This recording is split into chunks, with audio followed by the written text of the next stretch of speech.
Okay, hello everybody, how are we all doing? It is patch notes day today again. Welcome to my latest video.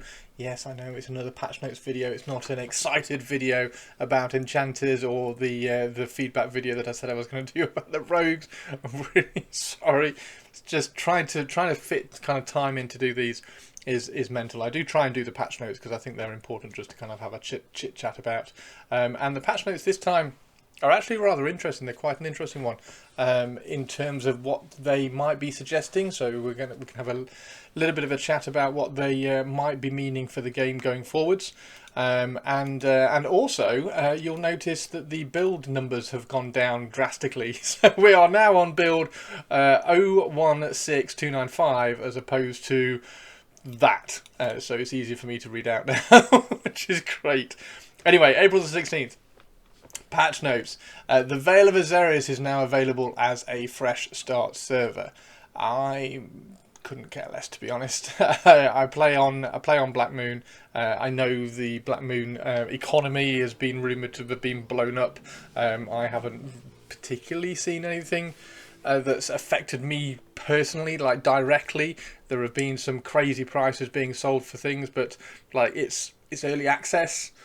A broken economy. I'm sure it might be a little bit more difficult to kind of track in terms of testing, but fresh start server, if you want to dive into there, start afresh, get all in, see what the economy is like, and just kind of, because it is fun kind of starting from afresh. I did like it in Seasons when they did that wipe, but starting and choosing to go over onto a fresh start server, I probably won't be doing it. I will stay on Black Moon until there is an absolute guaranteed wipe, and at that point I'll be like, yeah, cool, okay, so now we can properly start afresh kind of thing. So fresh start server, if you want to dive into it, it is a Veil of Azerius, so it'll probably be down at the bottom of the server list.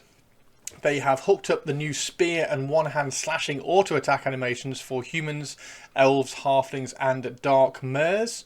I'd be interested to see what they look like. It can be really cool. I am playing on Sarlor tonight. I'm going to be diving on, and we're going to be doing the graveyard tonight. Well, we might be doing the graveyard tonight. We don't know. There's some things in the patch notes later which might be changed in that. We don't know. Yeah. So I will drag my spear out, and I will drag my Fade Steel Bastard Sword. I think is the only kind of slashing weapon I've got on Sarlor. Oh no, I've got an axe. I've got an axe as well, so I could use that. So we'll see what the animation looks like. It'll be really good. Players engaged in combat with other players can no longer leave a group, be kicked from a group, or invite or be invited to a group. I have no idea why this needed to be changed. I'd love to know if you're on a PvP server. I'd love to know down in the comments why this might have been abused or has been a problem or something, like when you're engaging with something with a player, how you can get invited to a group. Maybe if you're out solo and you can get an invite in to have you supported in a group or something. I don't know, but yeah, there we go. So as soon as you are engaged in combat in PvP, you get the little red frame. That's it, no invites or kicking from groups or anything. And then going forwards for the PvP rule set, group leadership transfer will be prevented where possible, and if that fails, the group will be disbanded. I have no idea what this means. I have no idea what that means. Like, why would transferring group leadership be important in a PvP rule set to such a degree that you have now been prevented from doing it? So I don't know, but again, I've got no interest in the PvP server, which is a little bit sad, because I love PvP and EQ, but yeah, there we go. So I'd love to know if you're on a PvP server. I'd be really curious to know what these two patch notes mean.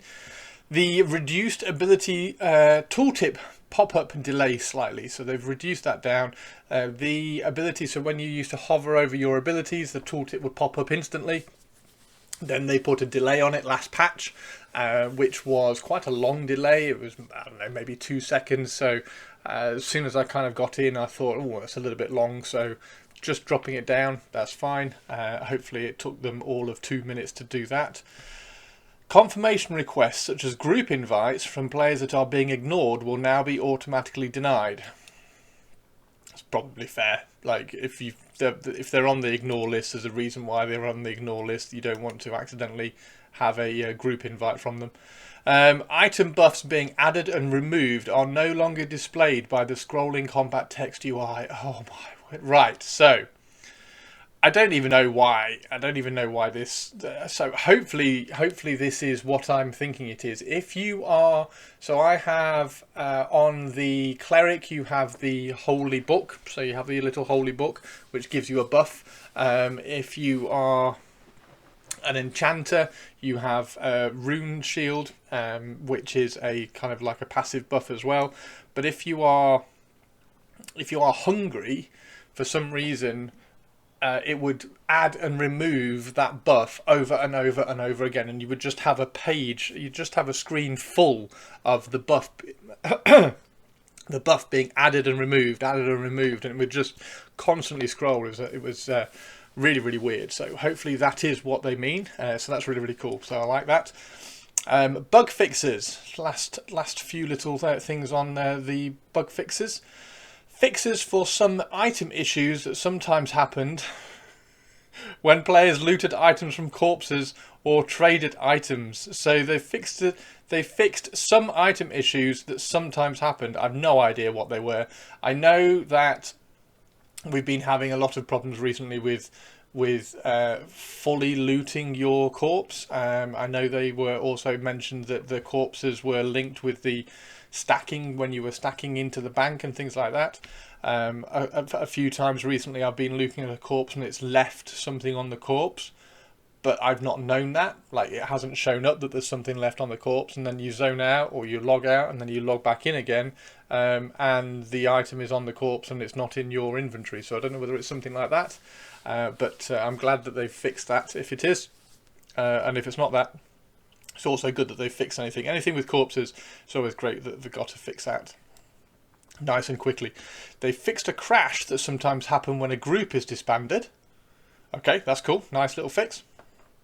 They fix an issue where clearing the key mapping for sprint and then trying to rebind shift to sprint failed to activate sprint. Now I have had this. And I had to reset my entire UI. I don't know why it didn't pick up shift as an option for activating sprint, but yeah, there we go. So we've now cleared that and sorted it out, which is good. I'm guessing it's because shift, alt and control are like an accessory key rather than an actual key that has an input. So they have fixed for primary hand attack animation being interrupted by secondary hand attack animation when dual wielding. Oh, I'm sorry, I can't hit with this dagger because I've got to hit with my offhand. Anyway, they've fixed that now, so hopefully the primary just always takes precedence. Again, it's just the animations, but yep, that's good. Fix an issue in Avendir's Pass that was zoning people into Throne Fast when it shouldn't have been. I have heard about this, but I don't know where it was. But yes, there we go. We have now sorted that one out. Corrected an issue that was preventing named Brineclaw goblins from dropping quest items properly in some circumstances. So whatever that issue was that prevented them dropping it has now been sorted out. The Brineclaw's over in Wild's End, I believe. So yeah, that's really, really cool that that's been sorted out as well. Right, let's do some world patch notes as well. Visual effects have been added to several gatherable plants to make them easier to spot in the world. So maybe they're kind of dropping pollen or something. Citizens of Surith are rejoicing thanks to new haircuts and clothing providing distinct looks. I mean, the patch notes are so bizarre because they're all very, very like, we've fixed some issues that sometimes happen, and then they get things like, yeah, they are rejoicing that they got new haircuts. Great. Okay, cool. Right. NPCs. This is, well, it could be huge.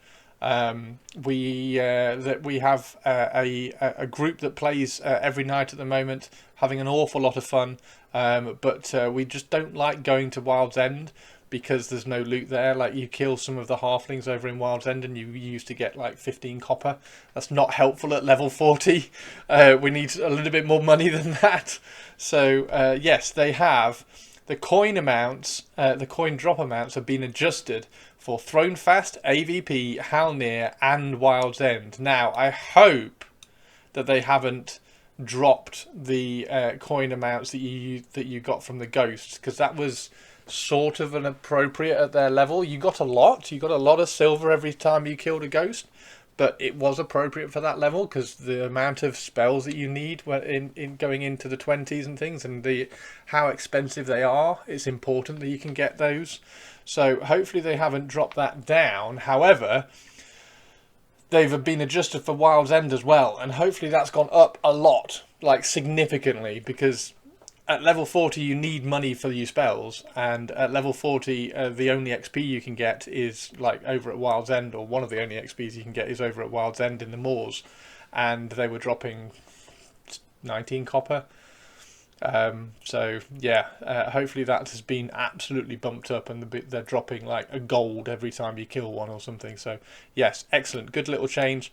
They've also, some NPC loot tables have been adjusted to drop more appropriate loot for the NPC type. Now, this doesn't sound like they have given them a loot table, like a specific loot table. It sounds like they have given them they've dropped a claw if they're an animal that has a claw, rather than if you kill the halflings you might get new loot, or loot that's more appropriate for that level, because they've said NPC type. So it looks like, or it sounds like, they're not actually dropping anything new or interesting. They're just dropping more appropriate things for what that mob is. So the dogs, for instance, over there might now drop claws or something like that. The halflings might drop a few more clothed items. Hopefully they are level appropriate as well, so maybe they can drop some items that have got some stats on there that you might be able to sell for a little bit more. So yeah, it's mainly the Wild's End one is all about the coin drops and trying to get a little bit more money around there. So I expect Wild's End and Mad Moors to be a little bit more, well, hopefully Mad Moors to be a little bit more populated now, with some of the higher end players going back and getting some XP. Coin drop amounts have been adjusted for NPCs in Eastern Plains as well, and then the same thing, some NPC loot tables have been adjusted to drop more appropriate loot for the NPC type. Further adjustments to loot tables are planned for future updates. Skinning tables have been updated for many animals in Eastern Plains as well, which is great. That's really good. And coin drop amounts have been adjusted. So I'm guessing you're going to be able to get, sorry, I'm just going back to the skinning tables. I'm guessing that means that you're going to be getting some higher tier stuff from the things in there, like the cobras and the adders. You'll be getting some higher tier snake scales and snake skin, things like that. Maybe the turkeys will be dropping something that's really useful. So yeah, very, very cool. Coin drop amounts have been adjusted in Silent Plains. Some NPC loot tables have been adjusted, blah, blah, blah, blah. Further loot tables, especially for the humanoid NPCs, are planned for future updates. So those are the halflings over in Silent Plains. It would be really nice to see if we can get some specific loot over there. This is the big thing for me. Like, the game is good for the most part. We just need more of it. We just need more of the game. We don't need additions. We don't need mounts. we really don't need mounts. We don't care about mounts. We just want more of the game. We want more loot options, more coin options, more mob options, more camps, more areas to pull, and things like that. So skinning tables have also been updated for several animals in Silent Plains.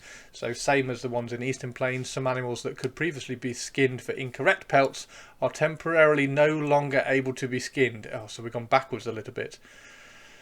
Okay, these animals will receive their own skinning tables in the future update. I don't understand why you would just remove it though. Why would you just remove the incorrect pelts? It's not bad that they're giving a pelt. Okay, well, there we go. So So the dogs or the rhinos or something over in Silent Plains you now can no longer skin, but they will get skinning tables in a future update. Okay, so there are things here that are, like I say, there are things that one I hadn't actually noticed on my first read through.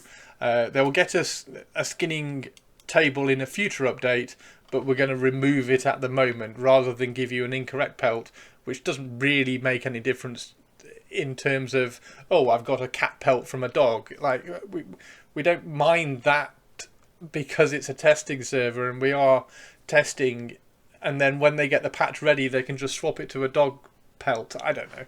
It's right. Anyway, yes. The NPC stuff is really, really good. So let's hope that the Mad Moors is part of Wild's End, and we have had some cool Wild's End things coming up.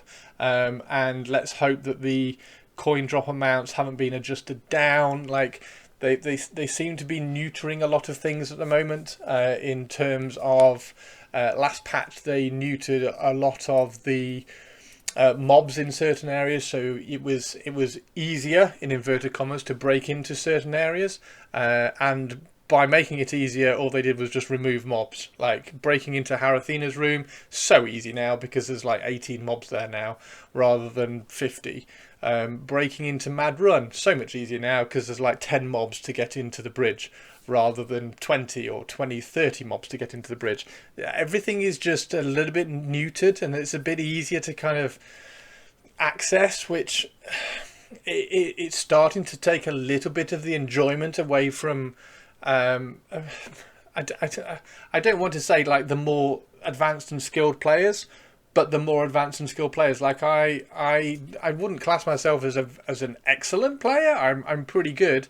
And everybody in my group is fantastic and excellent and very, very skilled, and breaking into some of the areas now is just turning a little bit trivial. Like the game's not difficult, the game's arguably quite easy now. So I'm not quite sure where that rant's gone. Anyway, so there we go. So we've got some coin drops. Let's see what those changes are. We'll definitely dive into Wild's End before the end of the week, so I might do a quick update video for you all on that and just let you know how it is. Right, so some class stuff. Again, this is a little bit highlighting on what might be happening. Right, so Dire Lord. They have added something for the Dire Lord. They've added Call of the Dire at level 20. Channel the overwhelming will of the Dire upon your enemy, reducing their movement speed by 60 and drawing them towards you against their will. Against their will? Does that mean that after they've come to you, they're going to go to the next person on their aggro list if I haven't done anything? Like, is it like the warrior taunt, which I have aggro for 3 seconds and then they turn away and go? It's a snare. Okay. It's an interesting it's an interesting one. So now we've got a dire grip, which isn't a yoink. It's I'm going to pick on you and I'm going to make you run towards me really, really slowly. So level 20, it's always great to get new abilities.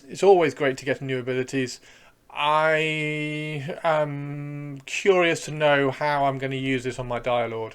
I will obviously go and grab it as soon as I can log onto the server. I will go and grab this and have a look. Yes, a snare, 50-60% snare. It doesn't say how long it lasts on here. I'm sure it will say how long it lasts on the ability when you buy the ability. And I also don't know whether it's going to taunt them for that period of time, so you're always hitting they're always hitting you. It could be quite useful for pulling aggro off a cleric who's just grabbed aggro, or an enchanter or something like that, but you've got the dire grip to do that as well. So are you gonna waste 2 ability bars doing something arguably the same, just in different ways?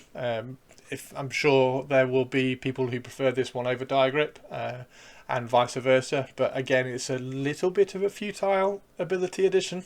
Anyway, it's a cool addition. We've got a new ability. Let's go and try it out and see where it fits in the ability set for the Dire Lord. Druids. High Road's Flame now properly uses the caster stat contributions and grants threat to the Druid rather than to High Road, I'm guessing. So that seems to be a fix rather than anything else. The Ranger. The Ranger's got Charm. Added Kaelin's command at level 20. Speak a word of command to a target animal, converting them into a friendly target for 30 seconds. It's only 30 seconds, and it's a 30-second... I'm guessing it's a 30-second charm? Maybe it's like the first iteration of charm. I don't know why, if it is the first iteration of charm, I don't know why they've not given it to the chanter to try out first and just kind of made a tiny version of charm and given it to the chanter. But there we go.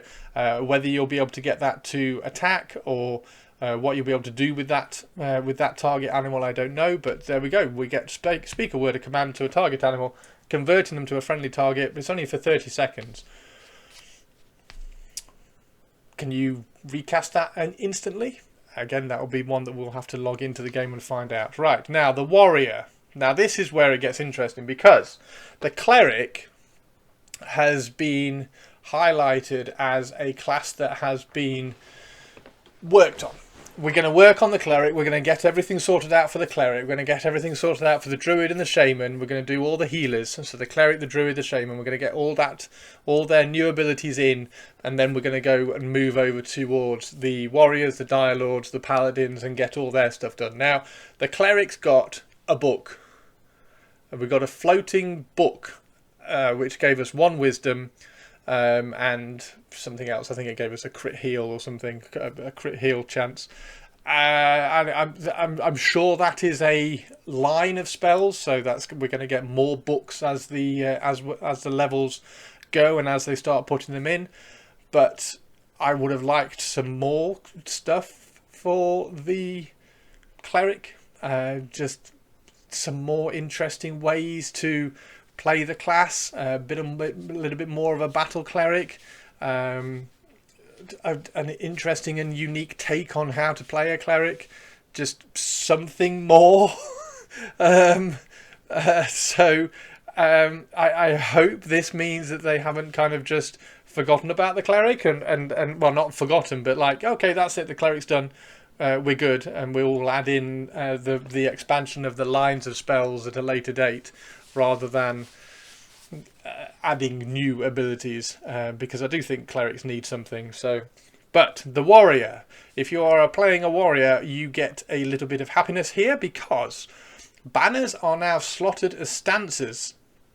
You can have 3 slotted up at a time. You can still only have 1 banner in place at a time. This is awesome. I like this. I like that. That's really, really cool. So now you've got those little stance icons above your ability bar. You can put your banners in there, and then you can switch between them, which is quite nice. It is, and this is also going to be a video which I want to do. It is, again, moving away from the limited action set.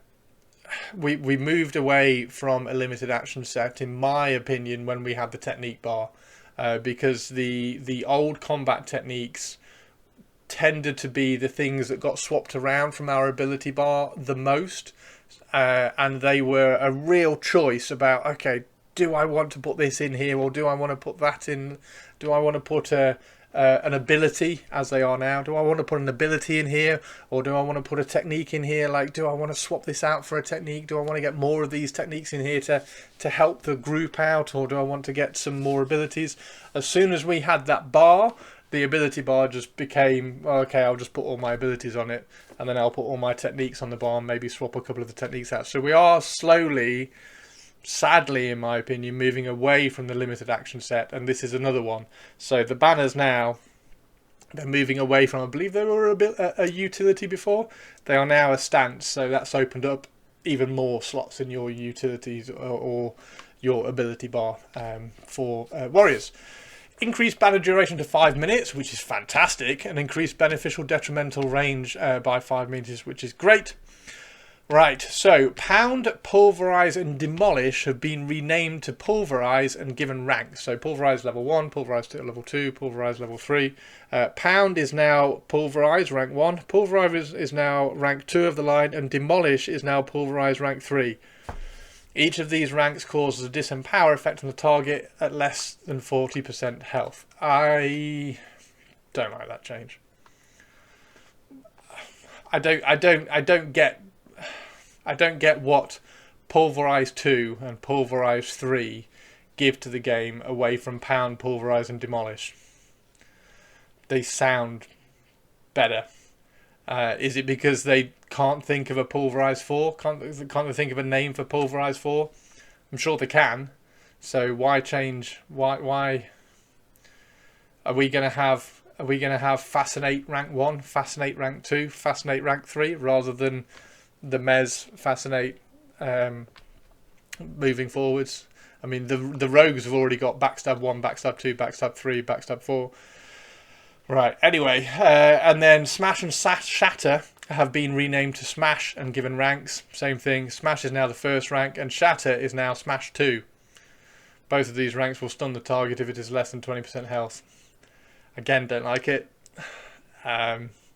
Seems to be a change for change's sake. I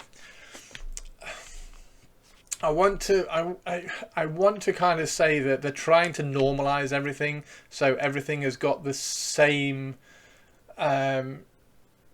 ability set, feel and writing rules behind it, but they don't. Like the wizard's spells have got Cinder Lance, and then whatever that is as it levels up, it's not Cinder Lance 1, Cinder Lance 2, Cinder Lance 3. You get more names. So I would prefer the imagination and writing of Pound, Pulverize and Demolish rather than Pulverize 1, Pulverize 2, Pulverize 3. Anyway, the cooldowns for Pulverize and Smash have now been increased to 30 seconds, and both lines share a cooldown with each other, as do the ranks of each line. Okay, I don't know what it was before, but 30 seconds doesn't seem too bad. They now share the cooldown with each other, so if you hit a Pulverize, the Smash is now on cooldown as well. So does that mean that you're never going to use Shatter, well, Smash 1 and 2?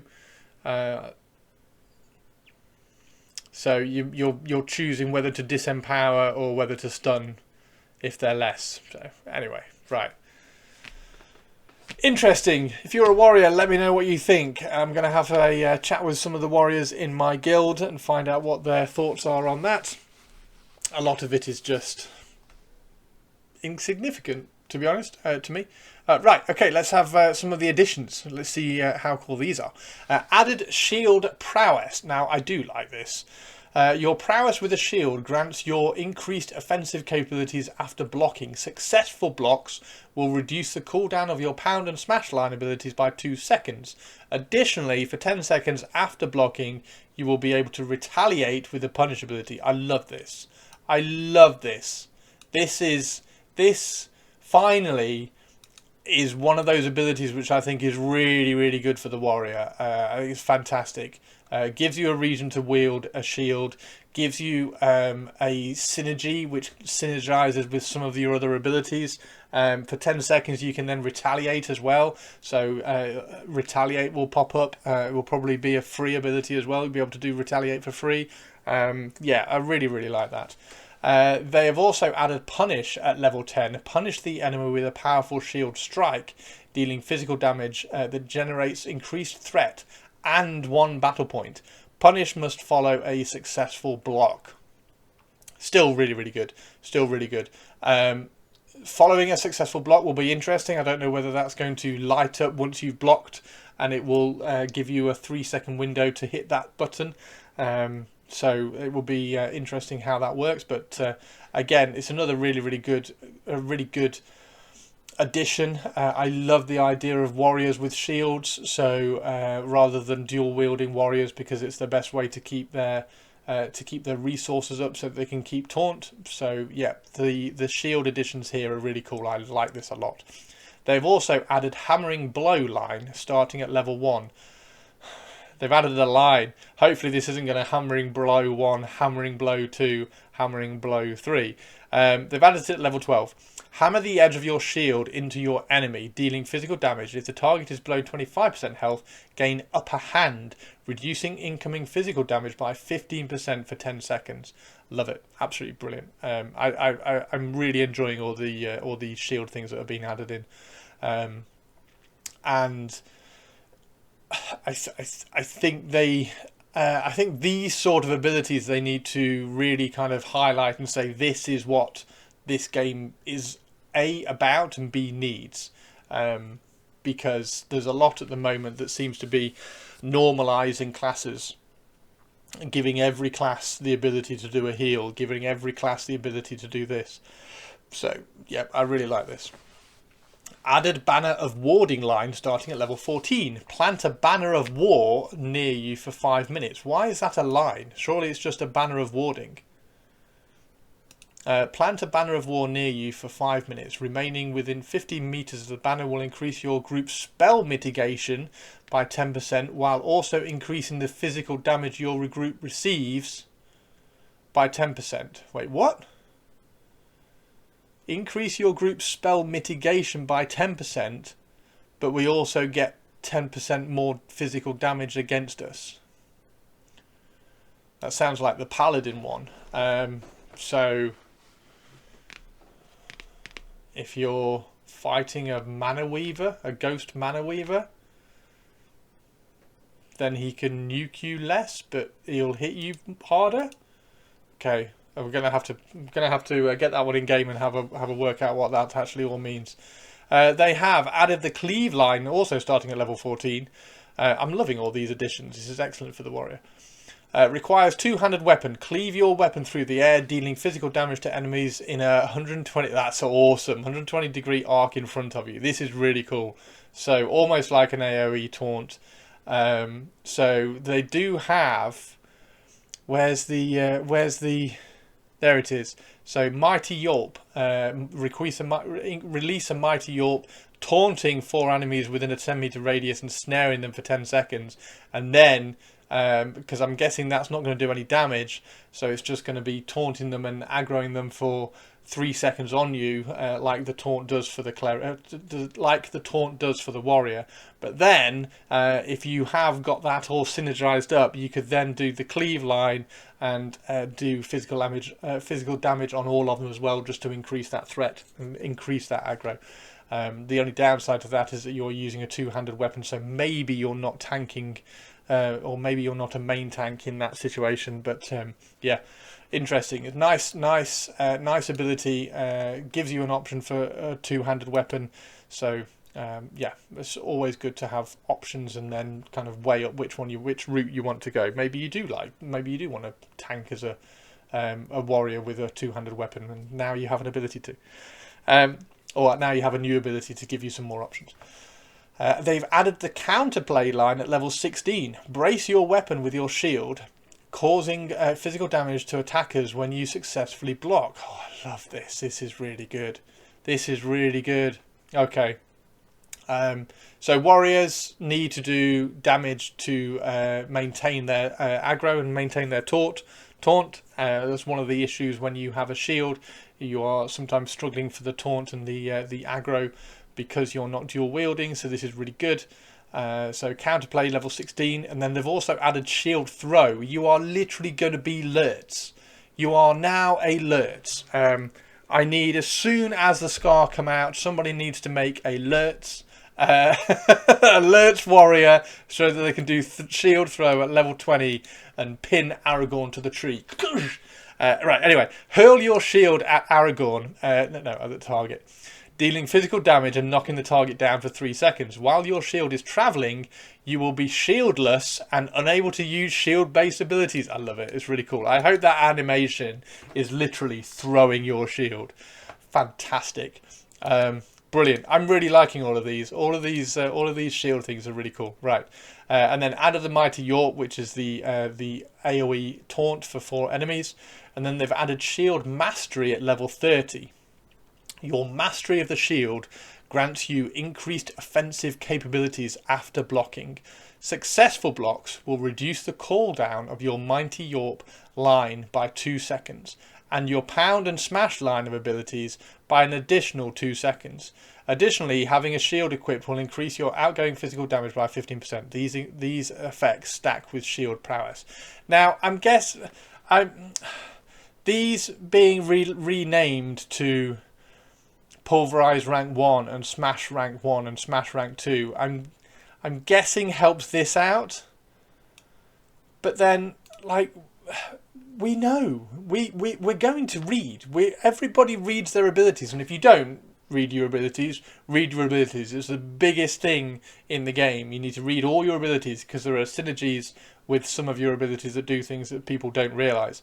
So if the first ability in the line is called Pound and the first ability in the line is called Smash, and then Smash upgrades to Smash upgrades to Shatter at a higher level, it's still the Smash line because it's the first one you got. The first ability you got was called Smash.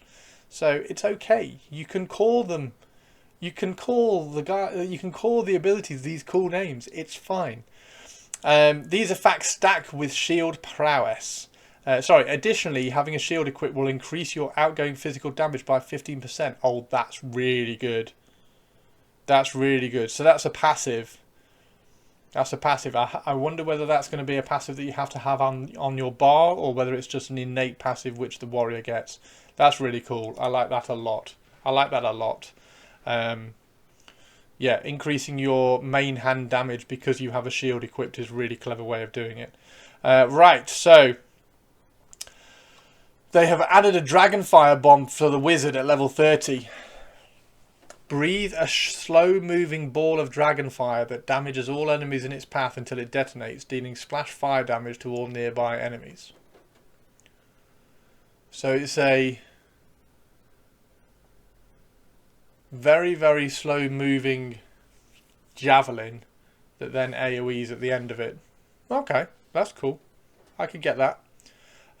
So Ice Volley, Static Arrow, Verul's Spear, Lightning Bolt and Cinder Blast have all had the stat scaling increased. So whatever those stats, the damage modifier stats that are at the bottom of the abilities, whatever those stats are, the more of those, the higher that stat is that you have, it's now going to increase the damage of those spells more. So it's going to have more impact on the damage of those spells, which is good.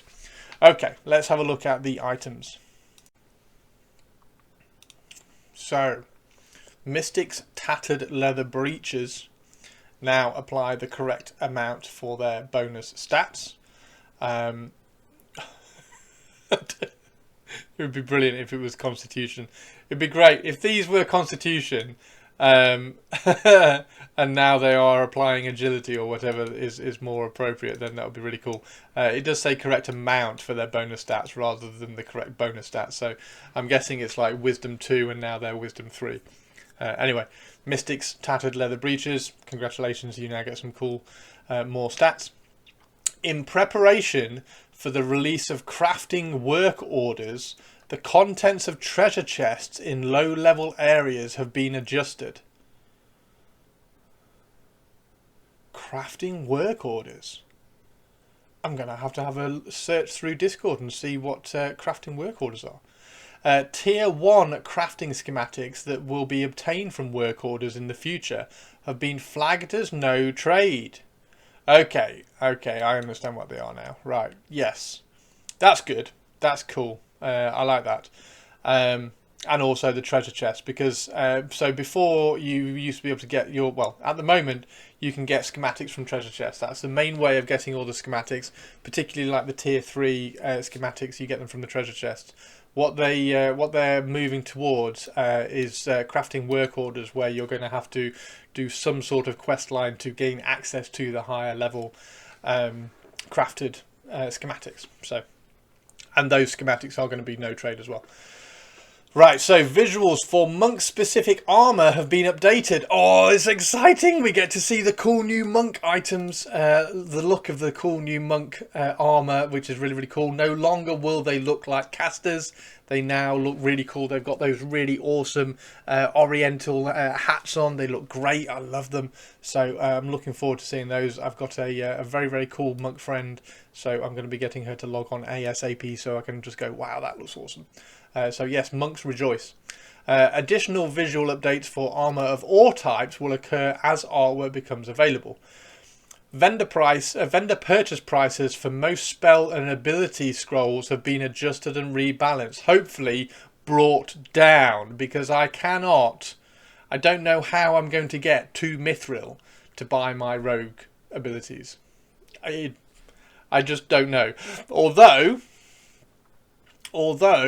the coin drop amounts have been adjusted, so maybe that's going to help. We'll see. Anyway, the vendor drop prices for spells and abilities have been adjusted and rebalanced, so hopefully it's not a ridiculous sine curve anymore for how quickly those ramp up in price. Damage values for various types of arrows. I just thought that was going to be weapons then. I thought they were going to like pull back all the weapon damage again. Damage values for various types of weapons have been rebalanced. Please note that further tuning may occur in future updates as refinements are made to ranged combat damage. The Soulcaller's Mallet is now properly classified as a Warhammer, which is great. The stack size of summoned globes of water has been increased. I think it used to be 10, so hopefully that's now 20. And then finally, we've got 3 things down here in crafting, general tailoring and salvaging. Stat bonuses have been adjusted for many tier 1 rare crafted items, which is fine. Nobody uses tier 1 crafted items anymore. As soon, because it's so easy. That's the other thing with crafting as well. It's so easy to level. Then you just level past tier 1 so quickly. Celestium Dust of Might may now be properly used when crafting a rune shawl basis. If you remember last week's patch notes, where all of the rune shawls and the runed items were now consolidated into one. When that had happened, the rune shawl basis wasn't accepting the Celestium Dust of Might. Now it is.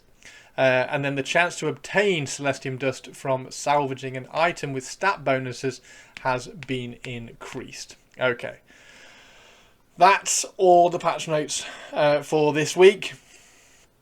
The things about things like this. So damage values for various types of arrows have been rebalanced. I still think they just need to get everything in the game. They just need to get everything in the game. They need to get the bards finished. They need to get the bards finished. They need to get the bards in the game. They need to get the gnomes finished. They need to get the scar finished. They need to get all these things in the game. They need to get all the abilities in the game. They need to finish the clerics. They need to finish the enchanters. They need to, like the druid has got such a wide toolkit of abilities going all the way through their levels. And then you look at the cleric, which has got 6 abilities, or the summoner, for instance, which has got 4 abilities across all their levels. I just think they need to get everything in the game and then rebalance or start balancing, start tweaking, because rebalancing is just like pushing numbers up and down here and there. Just get everything in the game, because you don't know whether pushing those arrows or the damage values of ranged combat, how that's going to impact things that are going to come in the future. I still want throwing daggers for my rogue. I want to be able to throw daggers from my rogue. I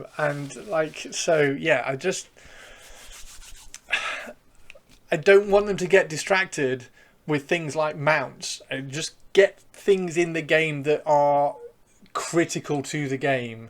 Bards, get all our abilities up, and then start tweaking everything. So, and that's from someone who has PTSD from playing against bards in PvP and EQ. So I don't like bards, and I've got no interest in playing them, but they need to be in this game. So yeah. Anyway, there is the patch notes for this week. I have downloaded the patch. I'm going to log in now and have a look at it, and hopefully we'll get into Wild's End and see what all these new coin changes are. Yeah, thanks very much everybody, take care, and I will see you on the next video, which hopefully, please, hopefully will be a excited enchanter video, or a rogue kind of chit chat video, or a dialogue chit chat video, or a cleric chit chat video, rather than a next week's patch notes video. So fingers crossed I get another video out for you before the next patch. So thanks very much everybody, take care. Please drop me a like and a subscribe. I'm trying to get to 1,000 subscribers on YouTube as soon as possible, and drop a comment down below what you think about all these patch notes, and are you going to start afresh on that new server. Thanks very much everybody, take care, and bye bye.